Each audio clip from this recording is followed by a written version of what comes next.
मेहुल अपनी गाड़ी से कहीं जा रहा था कि तभी उसे कॉल आता है कि शहर के एक ऑडिटोरियम में बेशकीमती हीरा चोरी हो गया है। मेहुल तुरंत वहां पहुंच जाता है। मेहुल सिक्योरिटी से पूछताछ करता है तो सिक्योरिटी गार्ड कहता है, सर सुबह तक के तो हीरा सही सलामत था, फिर अचानक देखते ही देखते गायब हो गया। मेहुल उस ऑडिटोरियम के मैनेजर से कहता है, सुबह से यहाँ कौन कौन आया था? तब मैनेजर कहता है, सर सुबह से तो यहाँ कोई नहीं आया, मेरी तो कुछ समझ नहीं आ रहा, आखिर हीरा गायब हुआ तो हुआ कैसे? हीरे की सिक्योरिटी बहुत टाइट थी, चारों ओर रेडार सिक्योरिटी भी लगी हुई है, अगर कोई अंदर आता है तो हमें सिग्नल मिलता है, पर ऐसा कुछ हुआ ही नहीं। मेहुल उस जगह को देखता है जहाँ पर हीरा था। वो जगह पूरे हरे कलर में पेंट की गई थी। मेहुल को शक होता है कि जरूर इस चोरी में मैनेजर का हाथ है। लॉजिकल आर्मी मेहुल को मैनेजर पे शक क्यों जाता है, क्या आप सोच सकते हैं?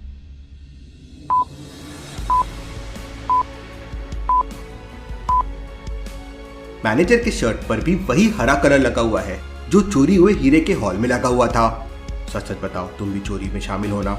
नहीं सर, मैं भला ऐसा क्यों करूंगा, आप चाहे तो सीसीटीवी फुटेज देख लीजिए, मैं चोरी होने के बाद जरूर उस हॉल में गया था।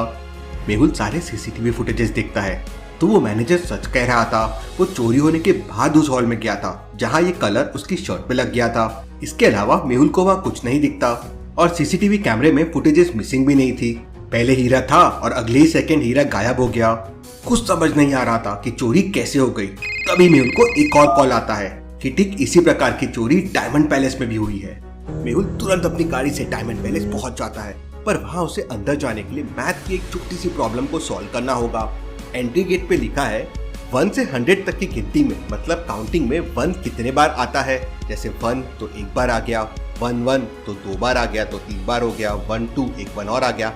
ऐसे 1 to 100 में 1 कितने बार आता है? काउंट कीजिए लॉजिकल आर्मी, अच्छे से सोचिए और मुझे आपका आंसर कमेंट करके बताएं।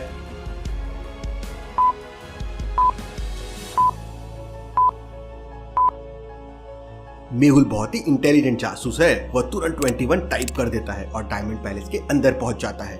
लॉजिकल आर्मी, अगर आपका जवाब 21 नहीं है तो पॉज करके अच्छे से सोचिए। मेहुल वहां के मैनेजर से बात करके तुरंत सीसीटीवी कैमरे देखता है, पर सुबह से लेकर दोपहर तक वहां कोई नहीं आया था। लेकिन फिर भी रेडार सिक्योरिटी में रखा हुआ हीरा चोरी हो गया। वो बहुत ही बेशकीमती हीरा था। भला ये कैसे मुमकिन है कि बिना सीसीटीवी कैमरे से छेड़छाड़ किए कोई उसके सामने से निकल जाए और पता भी ना चले? जरूर कुछ बहुत बड़ी गड़बड़ है। इसके बाद मेहुल पता करता है कि शहर में डायमंड के और कितने शोरूम है, तो उसे पता चलता है कि स्वर्ण प्रभा डायमंड नाम का एक और पैलेस शहर में है। बाकी 2 पैलेस में तो चोरी हो चुकी है। मेहुल स्वर्ण प्रभा पैलेस पहुंच जाता है और सीधा जाके मैनेजर से मिलता है और मैनेजर से कहता है, मैं डिटेक्टिव मेहुल हूँ और आपके पैलेस में डायमंड की चोरी हो सकती है, इसलिए सभी कैमरे और सिक्योरिटी को हाई अलर्ट पे कर दीजिए। और मेहुल वहीं बैठकर उस चोर का इंतजार करने लगता है। मेहुल सुबह से इस चोर के पीछे पड़ा हुआ था, इसलिए उसने सुबह से कुछ खाया भी नहीं था। वो एक बिस्किट का पैकेट निकालता है और उसे खाकर बगल वाले डस्टबिन में डाल देता है। थोड़ी देर बाद पैलेस के सारे हीरे चोरी हो जाते हैं। मेहुल हैरान हो जाता है। वो सीसीटीवी फुटेजेस चेक करता है, लेकिन फुटेजेस में कोई हलचल नहीं थी। ये कैसे पॉसिबल है? केस तो बहुत इंटरेस्टिंग होता जा रहा है। तभी मेहुल की नजर डस्टबिन पे पड़ती है और वो तुरंत समझ जाता है कि यहाँ जरूर कोई आया था। तो क्या आप डस्टबिन को देख के बता सकते हैं मेहुल ने ऐसा क्या देख लिया डस्टबिन में जिससे उसे लगा कि यहाँ कोई आया था? सोचिए सोचिए लॉजिकल आर्मी।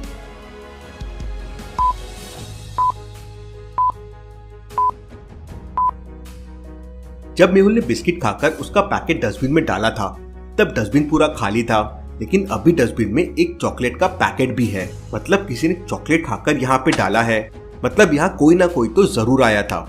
लेकिन सवाल ये था, अगर कोई आया था तो वो सीसीटीवी फुटेज में दिख क्यों नहीं रहा है? ये सब मेहुल की समझ के बाहर जा रहा था। वो तुरंत साइंटिस्ट भूल भुलैया से मिलने के लिए निकल जाता है। साइंटिस्ट ने उस तक पहुंचने के लिए एक भूल भुलैया बना रखी थी। क्या आप बता सकते हैं एबीसी में से कौन सा रास्ता साइंटिस्ट तक जाता है? सोचिए सोचिए लॉजिकल आर्मी।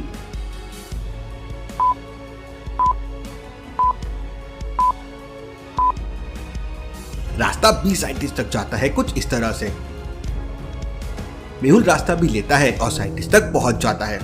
मेहुल साइंटिस्ट को उस चोर के बारे में बताता है जो सीसीटीवी में दिख नहीं रहा था और चोरियां कर रहा था। तो साइंटिस्ट कहता है, इस दुनिया में भूत प्रेत जैसी कोई चीज नहीं होती और इस तरह की घटना केवल टाइम मशीन से ही संभव है। इसका मतलब टाइम मशीन बन चुकी है और ये काम केवल प्रोफेसर डेक कर सकता है। 10 साल पहले हम दोनों ने इस प्रोजेक्ट पर काम किया था, लेकिन सफल नहीं हो पाए थे। मेहुल तुरंत प्रोफेसर डेक के घर पे पहुंच जाता है। प्रोफेसर डेक का घर शहर से दूर एक जंगल में था और उन्हें अकेले रहना बहुत पसंद था। मेहुल उनके घर के सामने पहुंच जाता है। अंदर प्रोफेसर कुछ रिसर्च कर रहे थे। मेहुल उनसे टाइम मशीन के बारे में पूछता है तो प्रोफेसर डेक कहते हैं, हाँ, ये टाइम मशीन मैंने बनाई है और मैं इससे जो चाहूँ जब चाहूँ कर सकता हूँ और शहर के सारे हीरे मैंने ही चुराए हैं। तो मेहुल उनसे पूछता है, आपने हीरो की चोरी कैसे की? मैं स्वर्ण प्रभा पैलेस में खुद था और वहां से आप हीरे लेकर निकल गए और मुझे पता भी नहीं चला। सीसीटीवी कैमरे में भी आपका कोई इमेज नहीं था। ऐसा कैसे संभव है? तो प्रोफेसर डेक कहते हैं, बच्चे, अगर तू मेरे एक सवाल का जवाब देगा तो मैं तुझे सब बता दूंगा। पूछिए सर। तो प्रोफेसर डेक मेहुल से पूछते हैं, वक्त क्या है, समय क्या है? तो मेहुल तुरंत कहता है, सर लगातार चलना ही समय का नाम है और कभी ना रुकना ही समय का काम है। तो प्रोफेसर डेक जोरों से हंसने लगता है और कहता है, मैंने इस डेफिनेशन को बदल दिया है। अब मैं टाइम मशीन की मदद से समय के पीछे जा सकता हूँ। और वो मेहुल को बताते हैं कि उन्होंने किस तरह हीरो की चोरी की।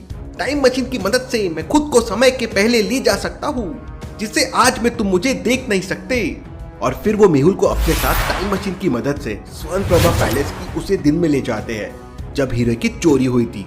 मेहुल देखता है कि प्रोफेसर डेक बिल्कुल आराम से आते हैं और हीरा उठाकर चले जाते हैं। और उस समय उन्होंने एक चॉकलेट खाई है और उसका पैकेट डस्टबिन में डाल दिया था और उन्हें कोई देख नहीं पाता, क्योंकि वो आज में नहीं बल्कि किसी और समय में आए थे। मेहुल सारा खेल समझ जाता है और प्रोफेसर डेक से कहता है, सर मैं आपके टैलेंट की कदर करता हूँ, पर आप इसका गलत उपयोग करके सही नहीं कर रहे हैं।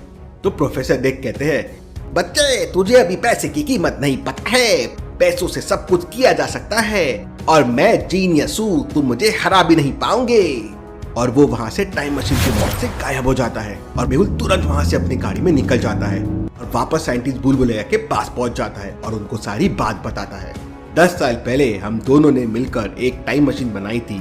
उससे हम केवल पास में जा सकते थे, लेकिन अगर हमने पास में कुछ छेड़छाड़ की तो वही प्रेजेंट बन जाएगा। इसलिए हमने उस टाइम मशीन को यूज नहीं किया था। और फिर साइंटिस्ट मेहुल को उस टाइम मशीन के पास लेके जाते हैं। Interesting, very very interesting. अब मैं इस मशीन की सहायता से पास में जाऊंगा और प्रोफेसर डेक को पकड़ने का कोई तरीका ढूंढूंगा जिससे वही प्रेजेंट बन जाएगा और फ्यूचर में प्रोफेसर डेक पुलिस की गिरफ्त में होगा। मेहुल उस टाइम मशीन की सहायता से पास में जाता है और उसी स्वर्ण प्रभा पैलेस में जाता है जहाँ हीरो की चोरी प्रोफेसर डेक ने की थी। वहाँ चॉकलेट खाते हुए प्रोफेसर डेक आते हैं और चॉकलेट का पैकेट डस्टबिन में डालकर हीरा उठाने लगते हैं। उन्हें लगता है कि वह इस समय पास में है और उन्हें कोई देख नहीं रहा है, पर मेहुल पूरी तैयारी के साथ आया था। वो उन्हें वहीं पकड़ लेता है, पर प्रोफेसर डेक टाइम मशीन की मदद से तुरंत अपने फ्यूचर में चले जाते हैं जहां वो मेहुल से छूटकर भाग जाते हैं और मेहुल उन्हें पकड़ नहीं पाता। मेहुल तुरंत प्रोफेसर डेक को पकड़ने के लिए डायमंड पैलेस यानी कि अपने दूसरे पास में जाता है और प्रोफेसर डेक के आने का इंतजार करता है, पर प्रोफेसर डेक नहीं आते। वह उस दिन के एक दिन बाद यानी फ्यूचर में आते हैं और चोरी करके चले जाते हैं और मेहुल कुछ नहीं कर पाता। अब मेहुल के पास प्रोफेसर डेक को पकड़ने का एक आखिरी रास्ता बचा था, शहर का ऑडिटोरियम। वो शहर के ऑडिटोरियम में 2 दिन पहले ही पहुंच जाता है और हर जगह छुपे हुए कांटे डाल देता है।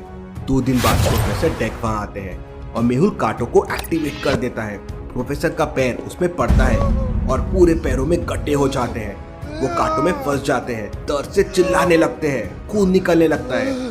उतने में मेहुल उन्हें पकड़ लेता है और उनकी टाइम मशीन डिस्ट्रॉय कर देता है और पूरा प्रेजेंट चेंज हो जाता है और प्रोफेसर डेक पकड़ा जाता है। Thank you.